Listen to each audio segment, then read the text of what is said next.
어디 깊숙한 산골짜기 속에 자리 잡은 것처럼 보일 수도 있지만 실제로는 여러 가지 편의시설들이 모인 곳까지 10분이 채 걸리지 않아 병원이나 약국에 대한 걱정도 없고 마트나 시장을 이용하기에도 더할 나위 없이 좋았습니다.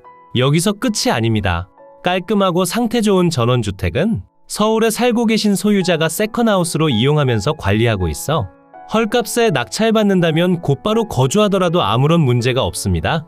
그리고 여기 주택마당에서부터 안쪽까지 펼쳐진 텃밭까지 전체 750평의 토지를 활용할 수 있어 추천드리는 가격대로 취득한다면 무조건 횡재일 수밖에 없습니다.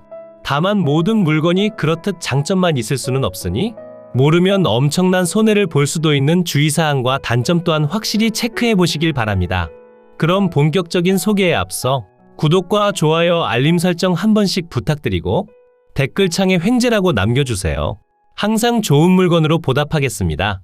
영상을 시작하는 곳은 오늘 소개해드릴 집 앞까지 연결된 도로입니다. 서로의 토지를 조금씩 내어주며 만들어진 현황도로로 아주 오래전부터 이용했고 우리 집 토지의 일부도 도로로 이용 중이기 때문에 도로 사용에 관한 문제는 전혀 신경 쓸 필요가 없습니다. 그리고 여기 진입로의 좌측편으로 오늘 여러분께 소개해드릴 주택이 보입니다. 무성이 자란 잡풀 때문에 빈집 같은 느낌을 받았는데 마당에 풀이 자랐다는 점을 빼면 건물의 관리 상태도 너무나 좋았기 때문에 주변 분들께 여기저기 물어보며 조사해 본 결과 서울에 계신 소유자분께서 세컨하우스로 사용 중인 상태라고 합니다. 다만 이분도 마당을 관리하기에는 너무 힘들어서 토지는 그냥 방치해 두고 계신 상태라고 하니 여러분도 이런 부분에 대해서 조금 더 신중하게 선택하시는 게 좋아 보였습니다. 그래도 주택의 상태나 토지 상태는 크게 아쉽지 않으니 저렴하게 매입해서 활용한다면 정말 좋아 보였습니다. 그럼 이제 해당 물건의 상세한 토지 경계와 건물 현황에 대해 설명드리겠습니다.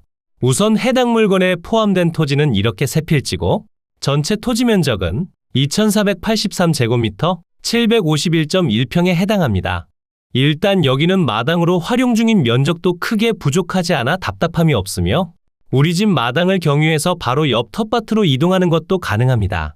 물론 지금은 소유자가 관리를 하지 않아 잡풀이 무성하지만 일단 현장에서 직접 걸어보고 살펴본 결과 토목공사는 전부 다 잘 되어 있고 다른 필지와의 경계 또한 확실히 구분되어 있어 현장에 방문하셨을 때 살펴보기에도 좋고 다른 필지와 경계 분쟁이 일어날 일도 전혀 없습니다. 그리고 주택 뒤편과 텃밭까지도 도로와 확실히 접하고 있어 농기계의 접근 또한 불편하지 않으니 여기에 취미생활용 텃밭을 조성하는 건 별다른 문제가 없고 굳이 텃밭이나 작물을 재배하지 않고 그냥 넓은 마당이나 정원처럼 활용하는 것도 가능하니 일단 부담없는 가격까지 떨어지길 기다렸다 취득해서 활용하시길 추천드립니다. 다만 지금 보시는 것처럼 완전히 평탄하다기보다는 아래편에서부터 제가 서 있는 곳으로 약간의 경사가 있는데 그렇다고 경사가 엄청 가파른 곳은 아니기 때문에 크게 걱정할 필요는 없었습니다. 이제 대지 위로 건축된 건물을 체크해 볼까요? 우선 181.5평의 대지 위로는 2층짜리 단독주택 한 채와 제시외 건물로 구성되어 있고 당연히 빠짐없이 모두 포함되어 진행 중이라 물건을 취득할 때 복잡하게 느껴지거나 숨겨진 권리상 하자에 대해서는 전혀 걱정하실 필요가 없습니다. 그리고 주택의 면적은 1층 26.3평, 2층 8.4평으로 전체 연면적은 34.8평에 해당하는데 대부분의 면적이 1층에 몰려있기 때문에 노후 생활용 주택으로 보더라도 계단에 대한 걱정이 크게 없고 연면적도 일반적인 주택과 크게 다르지 않아 거주하시는 동안 너무 힘들게 느껴지진 않을 듯합니다. 그리고 일반적인 전원주택 단지와는 달리 그냥 옛날부터 자리 잡고 있던 조그마한 부락 같은 위치이기 때문에 터세나 발전기금 따위에 대한 걱정이 없다는 점도 확인했습니다. 주택의 구조는 벽돌조의 아스팔트 싱글 지붕이고 사용 승인일은 2011년 9월 19일로 건축된 지 15년 차에 해당하는 건물입니다. 주택 상태에 비해 연식은 생각보다 오래된 편이지만 그럼에도 불구하고 건물의 관리 상태는 너무나 좋았고 외장재나 지붕의 색상 또한 주변과 잘 어우러지면서 외벽의 오염도 거의 없었습니다. 그리고 여기는 상속되기 전 소유자가 직접 건축하셨던 곳인데 그 당시에도 서울에서 사업을 하고 계시던 분이라 기본적으로 자재를 아끼지 않고 건축했다는 주변 분들의 증언이 있었고 현장에서 주택의 측면과 뒤편을 살펴봤을 때에도 오염된 흔적이나 중대한 하자라고 볼만한 부분이 없었고, 내부 계단 쪽으로 설치해둔 픽스창과 욕실에 설치된 환풍기와 창문까지 전부 다 구비되어 있습니다. 물론 내부 사진이 없다는 점은 너무나 아쉽지만 지금도 서울에 계신 소유자가 한 번씩 내려와서 생활하신다고 하기에 내부 현황도 그럭저럭 준수할 것 같고, 주택의 가장 큰 문제라고 할 수 있는 누수에 대한 걱정도 내려놔도 될 것 같습니다. 그리고 여기 측면으로도 창문이 상당히 큰 편이면서 개수도 많기 때문에 일조량에 대한 아쉬움도 별로 없어 보였고, 전면 거실 창문도 아주 큰 편이라 일조량과 조망 또한 확실히 챙길 수 있습니다. 이제 현장에서 물건 현황을 확인해 봤으니 지금부터는 상세한 경계와 현장에 가봐야지만 알 수 있는 엄청난 비밀에 대해 설명드리겠습니다. 네, 엄마. 인터넷 바꾸신다고요? 그럼 비교원에 전화해보세요. 인터넷 TV 신규 가입하면 48만 원 주고 휴대폰 통신사 변경 시 최대 50만 원까지 지원해줘요. 게다가 정수기 렌탈하면 최대 30만 원 지원해주니까 최대 현금 혜택이 128만 원이래요. 대박이죠? 비교원은 23년 동안 60만 명이 이용하고 보안사고 한 번 없이 983억 원의 사은품을 지급한 믿을만한 곳이에요. 만약 다른 곳보다 혜택이 적으면 차액의 120%까지 보상해준다니까 그냥 믿고 하시면 돼요. 엄마, 지금 바로 1670에 2521로 전화해보세요.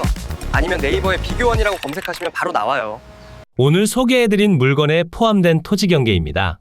서두에 설명드린 내용처럼 전체 세 필지로 구성되어 있으며 단 한 곳도 빠짐없이 모두 포함되어 진행 중이라 여러분께서는 번거로움 없이 전부 다 가져가시면 됩니다. 표시되는 번호 순서대로 필지별 현황을 보면 첫 번째 필지의 지목은 대지, 면적은 181.5평이고 두 번째 필지의 지목은 과수원, 면적은 82.2평, 세 번째 필지의 지목은 과수원, 면적은 487.3평입니다. 일단 농지가 두 필지 포함되어 있어 농지증 발급이 필요한데, 마지막 세 번째 필지는 모두 현황상 농지로 이용 중이라 별다른 문제가 없지만 여기 두 번째 토지는 일부가 도로로 지정되어 있어 어느 정도의 설명이 필요한데, 아주 오래전부터 이런 현황으로 이용 중이고 우리 집만 사용하는 도로가 아닌 뒤편 과수원부터 농지까지 모두 함께 활용하는 곳이기 때문에 농지증을 발급받을 때 별다른 문제는 예상되지 않습니다. 다만 두 번째 토지의 경우 거의 대부분이 도로로 사용 중이면서 아랫집 건물의 일부가 우리 땅을 침범한 듯한 상태인데, 제가 현장에서 확인해 본 결과 실제로도 고저차 때문에 거의 활용이 불가능한 곳이니 되찾아온다고 한들 사용은 못한다 봐야 합니다. 그러니 그냥 이런 현황이라는 점을 감안하고 취득하시면 될 것 같습니다. 토지의 용도 지역은 보전관리지역에 배출시설 설치 제한 지역, 가축사육 제한 구역으로 지정되어 있어 물건을 취득하고 판매할 때 아무런 문제가 없습니다. 그리고 가장 넓은 농지의 뒤편은 다른 필지가 출입구를 막고 있는 것처럼 보이는데, 제가 여기 땅 주인과 이야기를 해본 결과 아주 오래전부터 이렇게 이용 중이고 어차피 도로 때문에 찾아와도 의미가 없다는 점을 확실히 알고 계셨고, 우리 땅의 일부도 도로로 이용 중이라 문제 제기를 시작하는 순간 동네 전체의 파장이 너무나 크다는 점을 알기에 그냥 마을 주민 간의 분쟁은 하나도 없다고 보시면 됩니다. 그리고 우리 집까지 들어오는 도로의 경우 여기 왕복 2차로의 도로에서 지금 표시되는 구간을 통해 들어가면 되는데, 실제로 현장에서 살펴본 결과 여기 보이는 콘크리트 공장이 확장을 진행하면서 이런 식으로 돌아서 들어와야 합니다. 하지만 들어오는 데는 아무런 문제가 없었고 여기 공장 측에서 도로를 막거나 하는 행위도 전혀 하지 않는다고 하니 이 부분에 대해서는 걱정하실 필요가 없습니다. 그리고 비포장 구간을 지나서부터는 다시 시멘 포장된 도로가 나오는데, 여기 도로 포장은 면에서 직접 진행했고 도로폭도 기본 3m를 유지하기에 차량 출입이나 장비가 들어오는데도 아무런 문제가 없습니다. 그러니 도로에 대한 걱정은 내려두셔도 됩니다.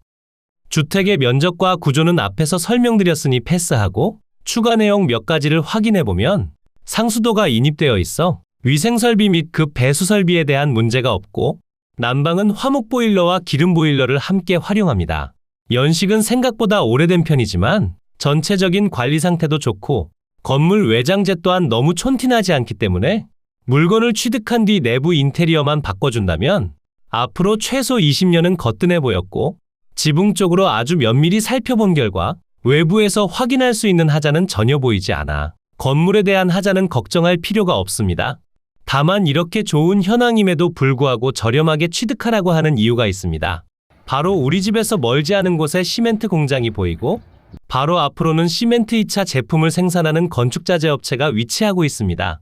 물론 여기 바로 앞에 위치한 업체에서는 커다란 소음이라 할 건 별로 없었지만 아무래도 대형 건축자재를 생산하는 곳이라 대형 차량의 진출입이 엄청나게 많았고 왕복 2차로 도로에서 조금만 나가면 수많은 레미콘 차량이 지나다녀 이 부분은 조금 아쉽게 느껴졌습니다.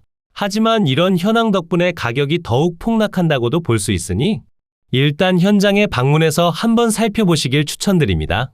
다시 주택 옆으로 돌아와 제시외 건물을 살펴보면 여기 주택 옆에 위치한 보일러실 및 세탁실로 구조는 블럭조, 면적은 2.7평입니다. 여기서 주택의 상태와 크게 다르지 않기 때문에 그냥 활용하시면 됩니다. 주택의 방위를 확인해보면 거실 창문 기준 동향을 바라보게 건축되어 있지만 서쪽으론 조그마한 창문이, 북쪽과 남쪽으로도 창문이 개설되어 있어 일조량과 조망에 대한 아쉬움은 크지 않으며 여기 아래편에서부터 점차 높아지는 계단식 지형에 속한 곳이라 거주하시는 동안 별다른 문제는 없습니다. 이제 위성지도를 통해 보다 상세한 물건의 입지와 추천 가격까지 전부 설명드리겠습니다. 이곳이 해당 물건의 위치고요. 물건지 주변으론 음성, 충주, 여주, 이천, 안성 등이 위치하고 오늘의 집에서 음성군청까진 자차 기준 35분 정도가 소요되기에 군청까지 접근성은 확실히 아쉽다고 봐야 하지만 굳이 군청까지 이동하지 않더라도 집 주변에서 웬만한 편의시설을 해결할 수 있고 우리 집은 이천이나 여주까지 접근성도 크게 다르지 않기 때문에 서울이나 수도권에 거주하고 계시더라도 크게 불편하지 않습니다. 그러니 여러분이 거주하고 계신 곳에서 해당 물건까지 소요 시간을 확인하고 현장에 꼭 한번 방문해 보시길 추천드립니다. 집 주변으로 확대해보면 멀지 않은 곳에 지방도와 국도가 위치하고 있어 자차로 이동할 때 별다른 불편함이 없고 여기 보이는 중부내륙 고속도로를 이용할 수 있는 감고가이시까진 자차 기준 10분이면 이동할 수 있어 고속도로를 이용하기에도 너무나 좋습니다. 그리고 서두에 설명드린 내용처럼 우리 집 주변 대부분은 전형적인 농촌마을 속에 위치한 곳이라 걸어서 이용할 수 있는 편의시설이 없는데 우리 집에서 10분이 채 걸리지 않는 곳에 감곡 면사무소와 장호원 시장 방면에 도착할 수 있어 편의시설에 대한 부담감은 전혀 없고 여기에 병원이나 약국도 갖춰져 있기에 현장에 방문하신 다음 여기까지 함께 둘러보시길 추천드립니다. 다시 집 주변을 둘러보면 영상에서 설명드린 시멘트 공장과 건축자재 공장이 보이는데 여기를 지나서 들어오는 곳이기 때문에 항상 마주칠 수밖에 없고 우리 집 주변으로도 수많은 과수원과 농지가 펼쳐져 있어 누군가에게는 이 또한 단점이라 볼 수 있습니다. 다만 다행히도 축사는 전혀 없기 때문에 냄새에 대한 걱정은 크지 않았습니다. 하지만 지금 설명드린 내용들은 가격 하락과 빠른 거래를 가로막는 역할을 한다고도 봐야 하니 무조건 신중하게 생각하셔야 합니다. 이곳이 해당 물건의 경계입니다. 서두에 설명드린 것처럼 전체 세 필지로 구성되어 있으며 단 한 곳도 빠짐없이 모두 포함되어 진행 중입니다. 그리고 지적도를 살펴보면 아래편 집에서 우리 집 토지를 침범했다는 내용은 보이지 않지만 제가 현장에서 살펴본 결과 실제로는 여기 토지의 일부가 침범당하는 상태로 보였고 여기는 도로의 일부로 이용 중이기 때문에 일부 면적이 유실될 수도 있다는 점을 감안해야 합니다. 그래도 모든 건물들이 대지 경계 내에 정확히 건축되어 있어 경계 침범에 관한 문제는 전혀 없으니 이 부분에 대해서는 걱정할 필요가 없습니다. 이제 머니옥션을 통해 상세한 현황을 설명드리겠습니다.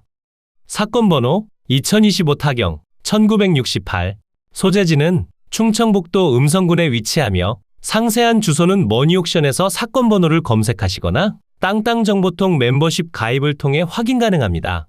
물건의 종류는 단독주택이고 매각기일은 2026년 6월 15일 월요일 오전 10시에 청주지방법원 충주지원에서 진행됩니다. 처음 평가된 감정평가 금액은 2억 8천만 원에 평가됐고 현재 신건으로 진행 중이라 가격이 모두 동일하니 무조건 유찰되길 기다렸다 취득해야 합니다.